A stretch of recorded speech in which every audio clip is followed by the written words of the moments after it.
Bismillahirrahmanirrahim. Assalamualaikum warahmatullahi wabarakatuh. Assalamualaikum. Inna hamdalillah, salatan wa salaman ala rasulillah wa ala alihi wa sahbihi wa man wala. Nahmaduhu wa nasta'inuhu wa nasta'dihi wa nastaghfiruh wa na'udzu billahi min shururi anfusina wa min sayyiati a'malina. May yahdihillahu fala mudilla lahu wa man yudlil fala hadiya lahu. Allahumma shalli ala sayyidina wa nabiyyina Muhammadin sallallahu alaihi wasallam wa ala alihi wa sahbihi wa man tabi'ahu wa nasarahu wa wala. Qala Allah subhanahu wa ta'ala, ya ayyuhalladzina amanu taqullaha haqqa tuqatih wa la tamutunna illa wa antum muslimun. Ya ayyuhan nasu taqu rabbakum alladzi khalaqakum min nafsin wahidah wa khalaqa minha zawjaha wa batha minhuma rijalan katsiran wa nisaa wattaqullaha alladzi tasaaluna bihi wal arham innallaha kana 'alaykum raqiba. Ya ayyuhalladzina amanu taqullaha wa qulu qawlan sadida yuslih lakum a'malakum wa yaghfir lakum dhunubakum wa man yuti'illaha wa rasulahu faqad faza fawzan 'azima. Shadaqallahul 'azim. Allahumma faqihna fid din wa 'allimna ta'wil wa hdina ila siratal mustaqim bi rahmatika ya arhamar rahimin. Muslimin dan muslimat yang dirahmati Allah, terlebih dahulu marilah sama-sama pada malam ini kita mulakan perjumpaan kita dan pertemuan kita dengan umum kita, mudah-mudahan dirahmati dan diberkati. Al-Fatihah. A'udzubillahi minasyaitonir rajim. Bismillahirrahmanirrahim. Alhamdulillahirabbil alamin. Arrahmanir rahim. Maliki yaumiddin. Iyyaka na'budu wa iyyaka nasta'in. Ihdinas siratal mustaqim. Siratal ladzina an'amta 'alaihim ghairil maghdubi 'alaihim waladdallin. Amin. Alhamdulillah, kita merafakkan setinggi-tinggi kesyukuran kepada Allah, Allah yang Maha Pengasih, yang tidak pernah pilih kasih, dan Allah yang Maha Penyayang, sayangnya tidak terbilang. Muslimin dan muslimat yang dirahmati Allah, terlebih dahulu ingin saya menyampaikan pesanan, menyampaikan seruan, nasihat dan ajakan serta pujukan kepada mana-mana yang mendengar suara kita daripada surau yang indah ini, tuan-tuan muslimin dan muslimat yang mahu balik kerja. Mungkin ada kerja hari ini walaupun cuti, tuan-tuan, gaji triple, sanggup dia kerja, tuan-tuan muslimin dan muslimat yang dirahmati Allah, maupun yang mahu balik makan murid, bawa rumah teluk, tuan-tuan, bawa balik teluk, lampu teluk tu tak jadi anak ayam. Tuan-tuan yang mahu balik main bola, yang mahu balik merempit tu, tuan-tuan, adik-adik yang baru balik merempit, yang tengah berbungkak motor tu, mandi, ambil ayat sembahyang,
nak bincang berkaitan dengan apa ni? Mai lagi nak bincang tentang apa ni? Tuan-tuan, sebagaimana yang saya maklum pada pertemuan pertama tentang halal dan haram dalam Islam. Tuan-tuan, kitab ni kitab asal daripada bahasa Arab yang dikarang oleh Syekh Yusuf Qaradawi, tuan-tuan muslimin dan muslimat yang dirahmati Allah.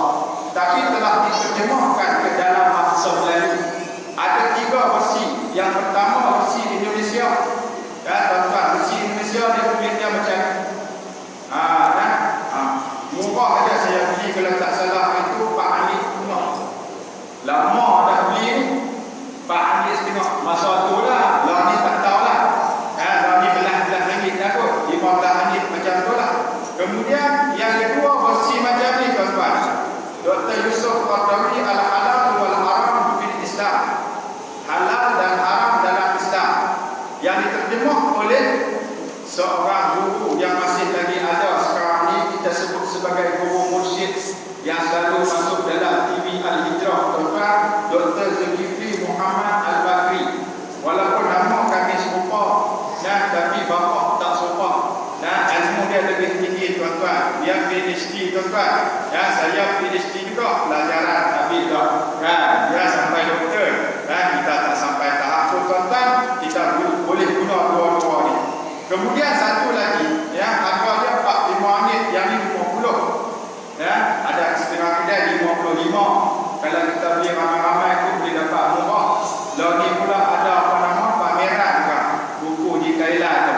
Boleh tanya, tuan-tuan, halal dan haram dalam Islam ni ada kan tak ada? Kami nanti banyak nak beli untuk surau pula. Takkan akhir nak bagi murah sikit, tuan-tuan muslimin dan muslimat yang dirahmati Allah. Satu lagi buku halal dan haram ni, karangan keluaran Jawa Besar. Pernah dengar Jawa Besar? Keluaran dari Johor, tuan-tuan. Dia punya kertas dia nipis sikit, tapi kertas dia lincin. Yang ni kertas dia putih, tapi tuan-tuan, yang kecil, tulisan dia kecil, bahasa dia bahasa Indonesia. Sebab yang pertama sekali terjemah dulu di Indonesia, tuan-tuan. Keluaran Bina Ilmu Surabaya, Jakarta. Dia keluaran di Indonesia, bahasa dia telah tuan-tuan. Kalau tuan-tuan baca mungkin tak faham juga lah. Tapi alhamdulillah saya duduk di sana 5 tahun di Indonesia. 5 tahun tu cakap dia nampak dengar macam Indon sikit-sikit lah. Boleh kau dah boleh faham. Tapi ni Penang Jati, bukan Penang asli, bukan orang asli Penang. Kata orang asli mana ada di Penang, bukan orang asli Penang, tapi Penang Jati, insya-Allah. Tuan-tuan muslimin dan muslimat yang dirahmati Allah Subhanahu wa taala. Nak kenal taman orang Penang, tengok hidung. Tengok hidung. Cakap kadang-kadang berbeza kan. Orang Penang ni dia ada 2 versi. Satu versi mama, dia cakap boleh kepala. Boleh kepala, tak boleh pun boleh kepala. Tuan-tuan. Kemudian satu lagi dia versi sebelah berat. Dia lebih mirip kepada Kedah sikit. Tuan-tuan muslimin dan muslimat yang dirahmati Allah. Dalam kitab ni kita buka lah terjemahan yang mana, sama ada yang diterjemah oleh Dr. Zulkifli Muhammad Al-Bakri, ataupun keluaran Bina Ilmu Surabaya, Jakarta, ataupun Jawa Besar. Bab yang pertama ialah bab tentang pokok-pokok ajaran Islam tentang halal dan haram. Kitab apa kita nama ni? Kitab Halal dan Haram. Karangan siapa? Syekh Yusuf Qaradawi. Bagi ingat cemat sikit, tuan-tuan. Bila orang tanya apa lagi apa di surau, abang kitab Halal dan Haram, karangan Syekh Yusuf Qaradawi. Maknanya apa jangan turun kami. Kan? Jadi tak sia-sia, tuan-tuan muslimin dan muslimat yang dirahmati Allah. Bab yang pertama kita tengok, tuan-tuan. Kita tengok, tuan-tuan tengok saya. Saya tengok kita macam tu juga, tuan-tuan. Ngaji tak mana pun, ngajak tak mana pun macam tu kan. Tuan-tuan kalau nak beli buku esok ni, belilah kan. Dah beli, bawa. Tengok tu, tuan-tuan, saya pergi ngajak banyak tempat dah. Kita ada murah, ada mahal. Paling murah RM3.5 kita. Kita jadi lama RM3.5 kita cari tempat paling murah sekali, kita balik main. Bakat beli seorang satu ni ustaz, ada lagi tak? Kita ada lagi. Bulan lepas buat main dulu. Tuan-tuan, habis kat 50-60 buku. Tapi main mengajar bulan ketiga untuk lagu tu tak bawa pula. Mana kita lah. Kami salah beg. Salah beg. Tak ada, jangan salah beg. Salah beg. Memang buka-buka tengok-tengok ini beg apa ni. Saya tengok beg awak rumah punya orang kacau. Tuan-tuan muslimin dan muslimat yang dirahmati Allah. Baik, sebelum kita masuk dalam pokok-pokok ajaran Islam yang pertama, saya nak sebut sikit sebagai mukadimah tentang bulan Safar. Sekarang ni kita duduk dalam bulan Safar, tuan-tuan muslimin dan muslimat yang dirahmati Allah.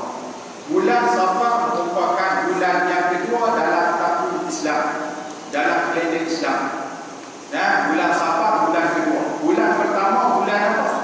Bulan Muharram. Jangan sebut bulan Ma'al Hijrah, tak ada. Tarik hidup. Pada ada bulan Ma'al Hijrah, yang ada bulan Muharram. Bulan Muharram.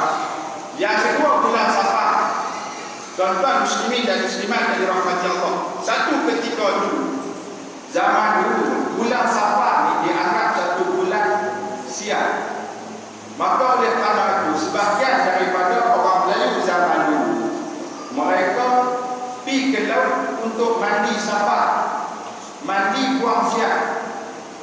Selalunya di mana upacara ini dibuat? Di Melaka, tuan-tuan, di Melaka. Sanggup ikut belah sekampai, sewa bat sanggup pergi sampai ke Melaka untuk mandi laut buang sial. Disebut mandi Safar, tuan-tuan. Saya pernah tengok sekali kebetulan di Aceh, masa tu masih lagi diamalkan, mandi Safar, duduk sana 5 tahun, tuan-tuan. Macam-macam amalan-amalan pelik yang kita tengok. Orang-orang yang masih lagi mengamalkan kepercayaan yang bertentangan dengan Islam, tuan-tuan. Yang bukan daripada amalan Islam. Ikut kawan yang dalam kampung, dia pakai tajuk kita pergi pantai. Buat apa? Dia kata pergi mandi Safar. Kata pelik. Kita pergi tengok ramai semua. Ramai bawa dengan makanan, pergi lah pakai mandi hang aku. Mandi antara lelaki dengan perempuan, tak badan. Ini bukan. Ini bukan buang sial. Ini memang sial. Betul-betul sial. Adakah mandi macam tu, tuan-tuan? Mana boleh dosa campur hang aku. Melawak hang aku mana boleh, tuan-tuan muslimin dan muslimat yang dirahmati Allah. Sebab apa ambil tang mana ni? Ambil tang mana? Sebahagian yang mengatakan bahawasanya bulan Safar ni merupakan bulan yang pertama Nabi sakit menuju kepada kematian. Lepas satu rupanya Nabi wafat di dalam bulan Rabiul Awal. Nabi balik daripada mengerjakan haji.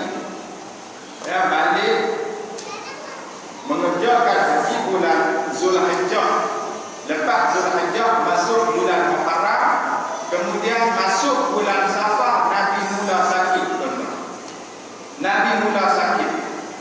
Jadi mereka ambil kepercayaan dia kata Nabi sakit.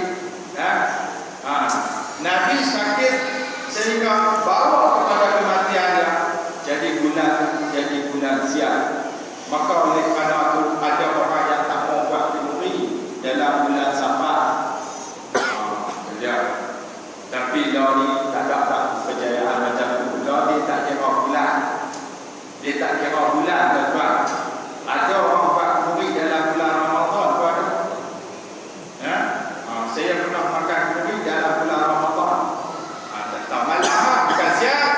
Siang aku karuna kan. Patut kau pakai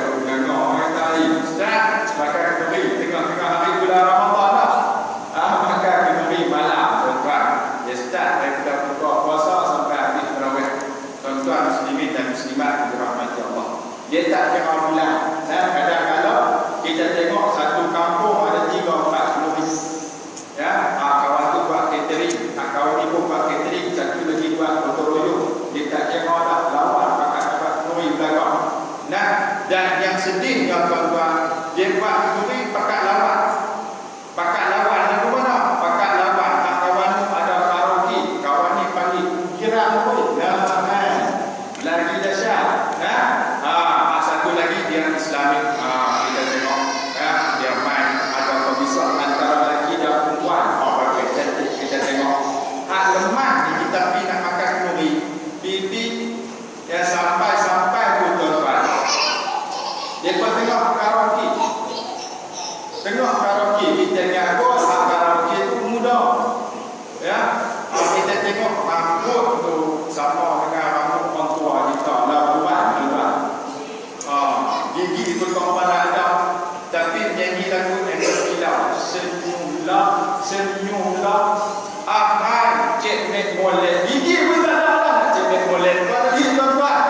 Sedih tuan-tuan muslimin dan muslimat yang dirahmati Allah Subhanahu wa taala. Nah, kita takut berlaku perkara yang haram di dalam kenduri kahwin. Sedangkan kenduri kahwin tu adalah satu perkara sunnah bila buat dapat pahala.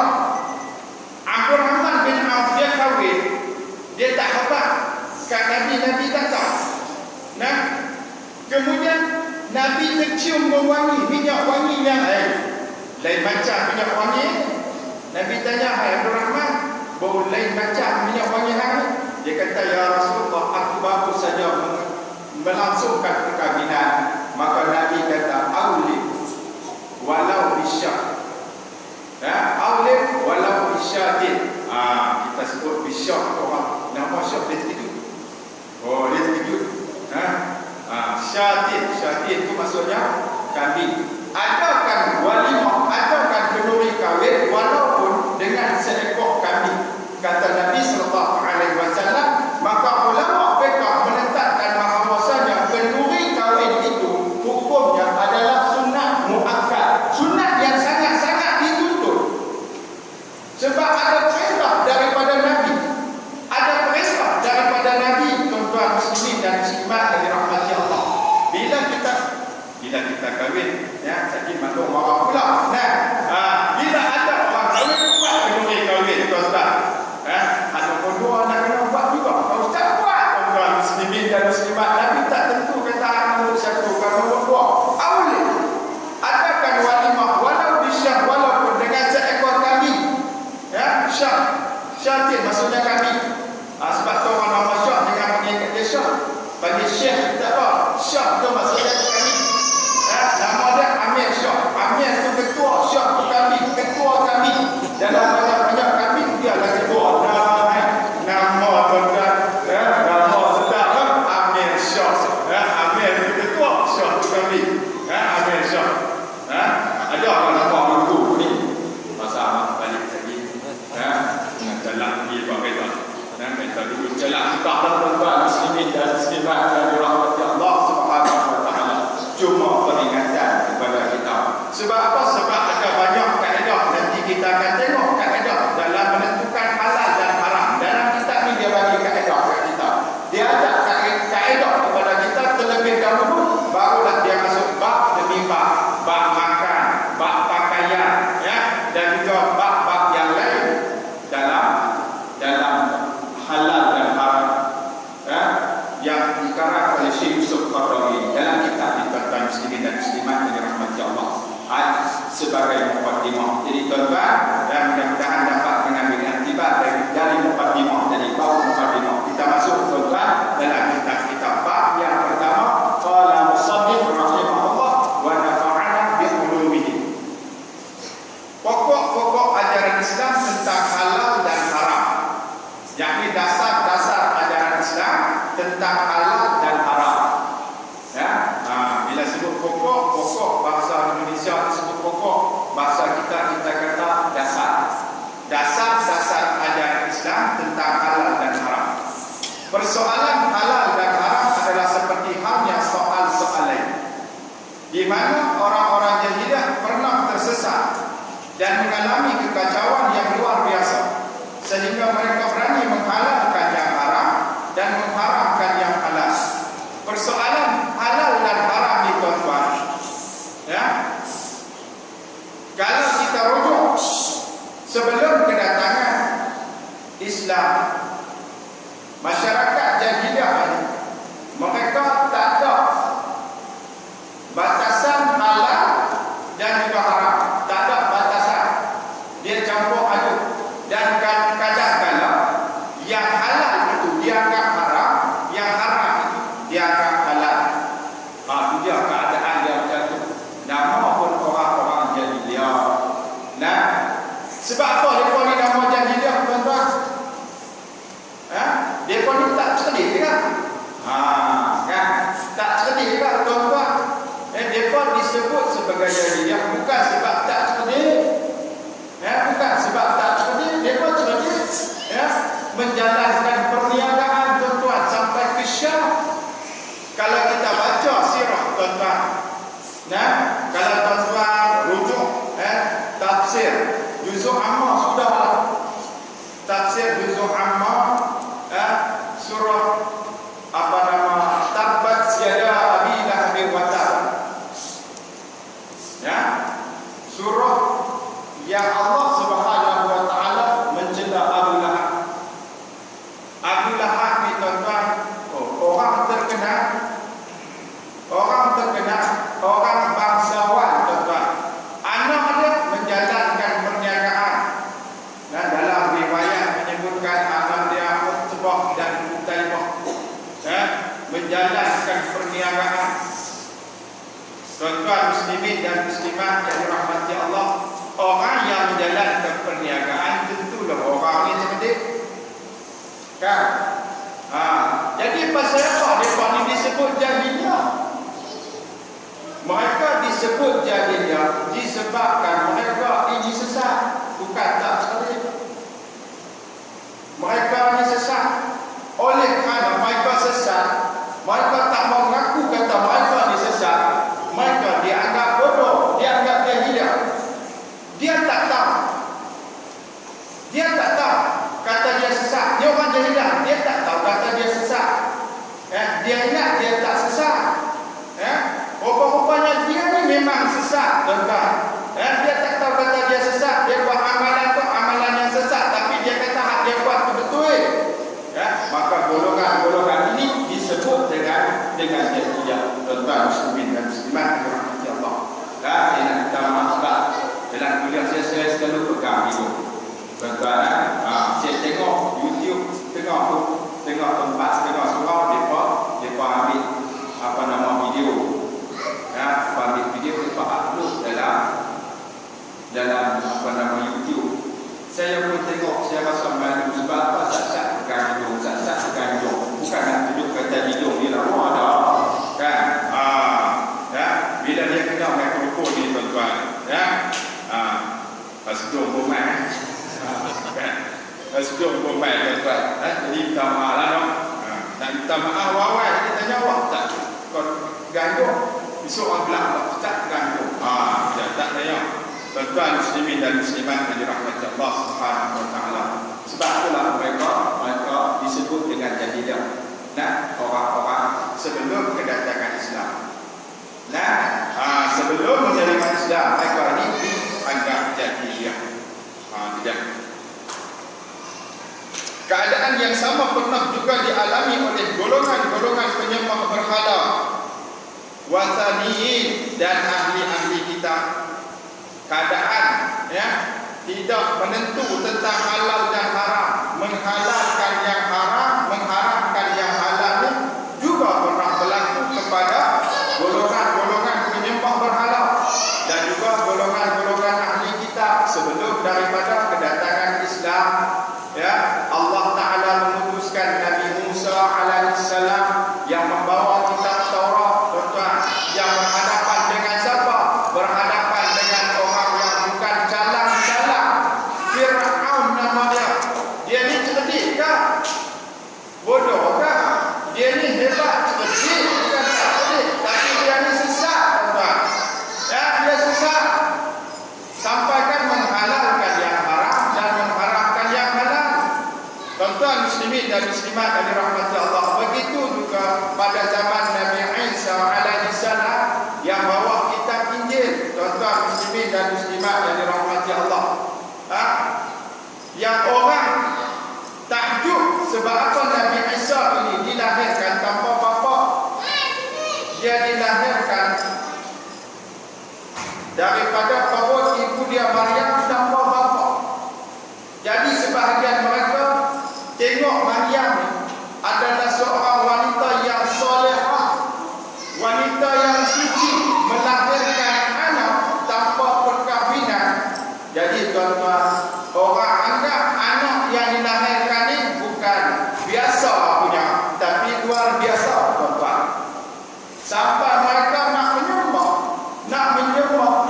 Isa yang dilahirkan oleh Maryam. Sedangkan Nabi Isa kata, aku ni bukan Tuhan. Aku bukan Tuhan. Aku mengajak kamu menyembah Tuhan yang sebenarnya, yakni Allah. Tuan-tuan muslimin dan muslimat yang dirahmati Allah, mereka tak mau percaya juga. Sebab itulah tuan-tuan, ya, asas pokok tentang halal dan haram ini tuan-tuan, berganjak daripada apa? Zaman sebelum kedatangan Islam. Sebab Islam bila dia ya, dia letak yang benar dan juga yang salah.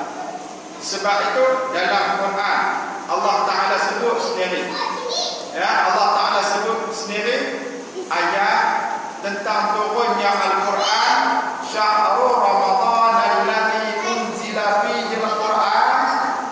Bulan Ramadan itu diturunkan padanya Al-Quran hudan linnas, menjadi petunjuk bagi manusia, wa bayyinatin minal huda, dan menjelaskan petunjuk-petunjuk Allah. Dia bawa petunjuk dan menjelaskan lagi petunjuk-petunjuk Allah. Wa bayyinatin minal huda wal furqan, dan juga jadi pembeza. Beza apa? Beza halal dan haram. Beza yang hak dan yang batil. Beza yang beriman dengan yang kufur. Tuan-tuan muslimin dan muslimat yang dirahmati Allah. Sebab itu bila datangnya Islam membezakan yang mana yang halal, yang mana yang haram. Tuan-tuan, dan ia sesuai dengan fitrah manusia. Di pihak kanan, misalnya kaum Rahmanah Hindu, para rahib Kristian, dan beberapa golongan lain yang berprinsip menyiksa diri dan menjauhi hal-hal yang baik dalam masalah makanan ataupun pakaian yang telah diserahkan Allah kepada hamba-hambanya. Begitu juga orang-orang yang tidak beriman kepada Allah Subhanahu wa Ta'ala, tuan-tuan. Mereka anggap mereka ni baik dah, buat benda baik, tapi tuan-tuan, ya, amalan mereka ini tidak diterima oleh Allah. Sebab apa? Sebab mereka tidak beriman. Ya, sebab mereka tidak beriman. Syarat nak masuk syurga pertama sekali kena beriman. Tuan-tuan, siapa tak beriman angkat tangan? Tengok, tak ada yang angkat tangan makna kata semua ni layak jadi calon ahli syurga. Tuan-tuan, sebab kita beriman. Syarat yang kedua ialah beramal. Beriman, beramal. Tuan-tuan, macam mana cara nak beramal? Kena ngaji. Barulah kita tahu bagaimana cara nak beramal, tuan-tuan. Ada kisah seorang kampung Bani masuk dalam Masjid Nabawi. Nabi tengok dia masuk, kemudian dia pergi sembahyang. Selesai sembahyang, dia mai kat Nabi. Dia tahu kata Nabi, dia mai kat Nabi, dia bagi salam. Kemudian Nabi kata kat dia, dia kembalilah kamu ke sana. Dia fasal. Kemudian tak sembahyang. Fa innaka lam tusalli. Semuanya tak sembahyang tadi, habis sembahyang tadi. Nabi kata, hang balik ke sana, hang sembahyang balik. Hang tak sembahyang tadi, aku tengok. Sedangkan kawan tu masuk dalam masjid sembahyang, yang mana masukkan. Ya? Lepas sembahyang dia main pula kat Nabi. Nabi kata macam yang pertama sekali. Macam yang pertama sekali tadi. Nabi kata irji' fasalli fa innaka lam tusalli. Habis sembahyang balik, hang tak sembahyang tadi. Dia pergi sembahyang pula.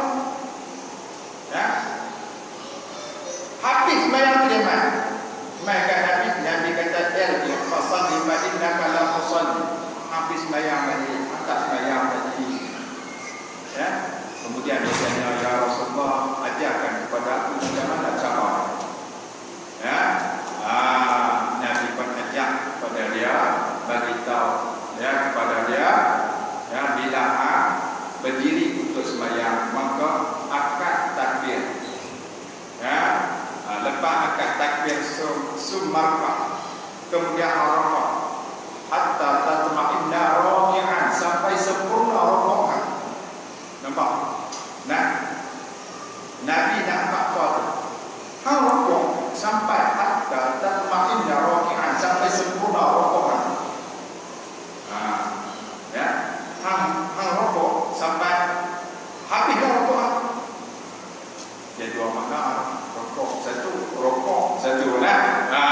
Hang rokok sembahyang, ya, sampai sempurna rokok. Maksudnya jangan buat remeh, jangan duduk, tak ada tomak nina untuk tuan-tuan, tak ada tomak nina untuk bangkit. Tu je. Ni kacau ni, ya. Jadi tuan-tuan, macam mana nak beramal, kena mengaji. Nah, bila amalan kita sempurna, tuan-tuan, insya-Allah, ya, layaklah jadi orang yang bertakwa. Dan orang yang bertakwa adalah orang yang layak menjadi penghuni syurga Allah Subhanahu wa taala. Itu dia. Qala musannif, kita sama tuan-tuan. Kedurhakaan para rahib ini sudah pernah mencapai puncaknya pada abad pertengahan. Beribu-ribu rahib mengharamkan barang yang halal sehingga sampai kepada sikap yang keterlaluan. Sampai-sampai di antara mereka ada yang menganggap dosa kerana mencuci dua kaki, dan masuk kamar mandi dianggap dapat membawa kepada penyesalan dan kerugian. Dari golongan ekstremis kiri dapat dijumpai misalnya aliran Mazda yang timbul di Parsi. Golongan ini menyuarakan kebolehan yang sangat meluas. Kendali manusia dilepaskan supaya dapat mencapai apa saja yang dikehendaki. Segala-galanya bagi mereka adalah halal, sampai pun kepada masalah identitas dan kehormatan diri yang telah dianggapnya suci oleh fitrah manusia. Tuan-tuan, nah, jadi Syekh Yusuf Qaradawi dia letak, ya, dalam halal dan haram ni, pasal apa kita nak kena ngaji tentang halal dan haram, banyak yang sesat, tuan-tuan. Ada yang ekstrim sampai tak mau masuk dalam bilik ayam, sebab dianggap bilik ayam itu kotor. Ya, macam tu juga ada orang yang tak mau makan makanan bini dia disebabkan bini dia dalam keadaan haid. Tak mau tidur dengan bini sebab bini dia dalam keadaan haid. Dia anggap bini dia tu kotor, sekotor-kotornya sampai masak pun dia tak mau makan. Ni apa cerita dia ekstrim. Sebab itu dalam Islam bab halal dan haram ni, tuan-tuan, dia ada faedah dia dan kita kena mengaji. Kita kena mengaji. Bangsa Arab zaman jahiliah merupakan contoh konkret betapa tidak beresnya untuk menentukan halal dan haram sesuatu benda atau perbuatan. Oleh kerana itu membolehkan minum minuman keras, makan riba yang berlipat ganda, menganiayai perempuan dan sebagainya. Lebih dari itu, mereka juga telah dipengaruhi oleh godaan syaitan yang terdiri dari jin dan manusia, sehingga mereka tega membunuh anak mereka dan mengunyah-ngunyah jantungnya. Godaan itu mereka turuti juga perasaan kebabaan yang bersarang dalam hati sama sekali, walaupun ditentang, tuan-tuan. Itu dia. Oleh kerana apa, tuan-tuan? Kadang-kadang, ya, oleh kerana kebiasaan dalam masyarakat, adat dan sebagainya, mereka menghalalkan yang haram. Sampai kan mereka membunuh anak mereka sendiri. Ini golongan-golongan jahiliah. Ya, tak tahu yang mana satu betul, yang mana satu salah. Sampai sebahagian mereka mengunyah-ngunyah jantung anak-anak mereka yang mereka bunuh, walaupun dalam perasaan mereka, dalam hati mereka, ya, menentang perbuatan. Tapi oleh kerana perbuatan itu adalah satu amalan kebiasaan dalam masyarakat, adat dalam masyarakat, ataupun tabiat dalam masyarakat, budaya dalam masyarakat itu mereka ikut, walaupun itu adalah perkara yang salah dalam muslimin dan muslimat. Sebagaimana firman Allah dalam surah Al-An'am ayat 137, wa kadzalika zayyana likatirin minal musyrikin qatla auladihim syuraka'uhum liyurduhum wa liyalbisu 'alaihim dinahum. Dan begitu juga kebanyakan dari orang-orang musyrik telah dihiasi oleh sekutu-sekutu mereka untuk membunuh anak-anak mereka guna menjerumuskan mereka dan meragukan mereka tentang agama mereka. Tuan-tuan muslimin dan muslimat yang dirahmati Allah, ya, Syekh Qardawi dia sebut para sekutu dari pelindung berhala zaman jahiliyah melalui berbagai cara dalam mengganggu kaum, bapak-bapak, ayah-ayah untuk membunuh anak-anak mereka. Antara lain pertama, ya, takut miskin. Yang kedua, takut tercela atau dihina kalau anak yang lahir itu wanita. Yang ketiga, demi bertaaruf kepada Tuhan, yakni nak dekatkan diri kepada Tuhan dengan cara mengorbankan anak. Ya, depa kata apa? Depa kata Nabi Ibrahim korban anaknya. Ya, jadi kita pun kena buat macam tu sebab apa? Nak dekatkan diri dengan Tuhan. Ya, ini orang-orang jahiliyah. Ini nak kata apa? Halal dan haram itu kadang-kadang orang terlupa disebabkan apa? Disebabkan masyarakat, disebabkan budaya setempat, disebabkan adat. Ya, dia sebut macam tu, kita pun sebut, kita pun buat. Ya, macam dalam masyarakat kita, bab apa? Bab bersanding. Kan? Dalam bab bersanding, tentang dalam Islam ada bersanding, tak ada. Tapi pasal apa buat? Kan? Kita buat sebab biar mati anak, jangan mati adat. Ya, tentang.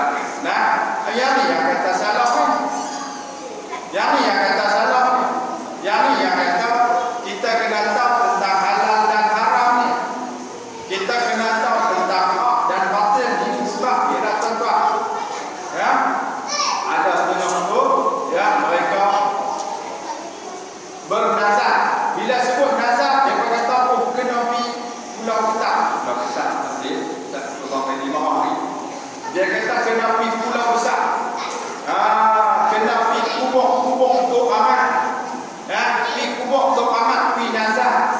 Tuan-tuan, Islam dia tak ajak macam tu. Nazar tak payah pergi.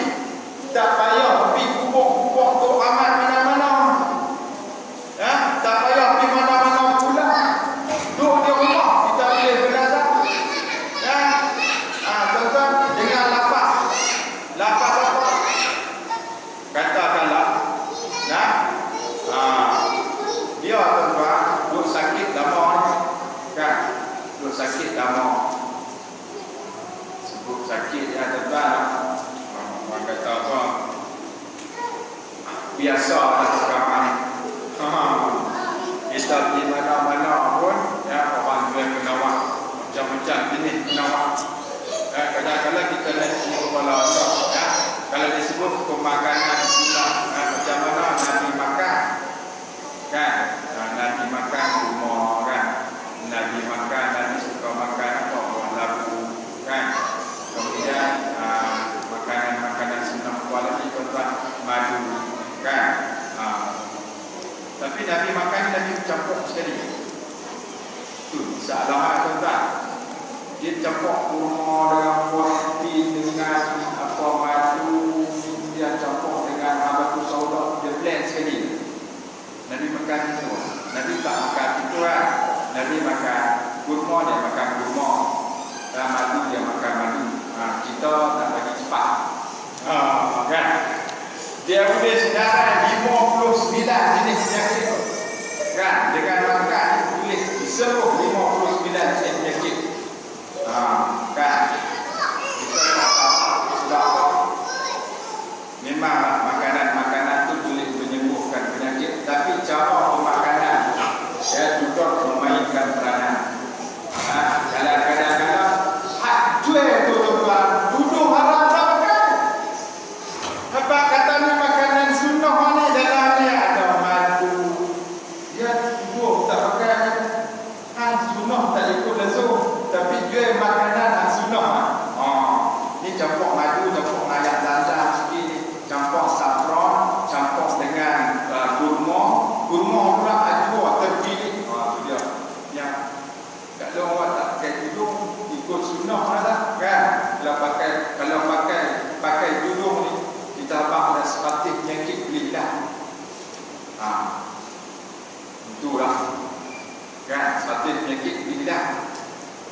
Betul tak? Tuan?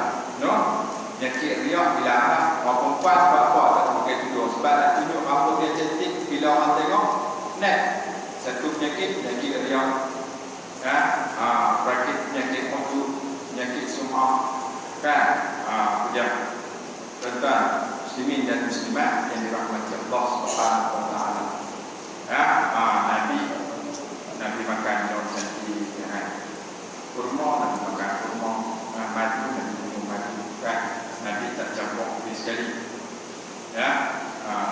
Jadi tuan-tuan muslimin dan muslimat yang dirahmati Allah, kita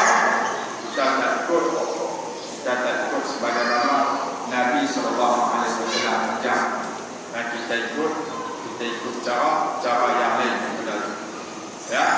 Kita ikut cara yang lain daripada yang Nabi ajarkan kepada kita, tuan-tuan. Pakai kita tengok muka jarang siapa dalam solat amalan ni kan. Tadi sampai awal ni saya sebut tahu.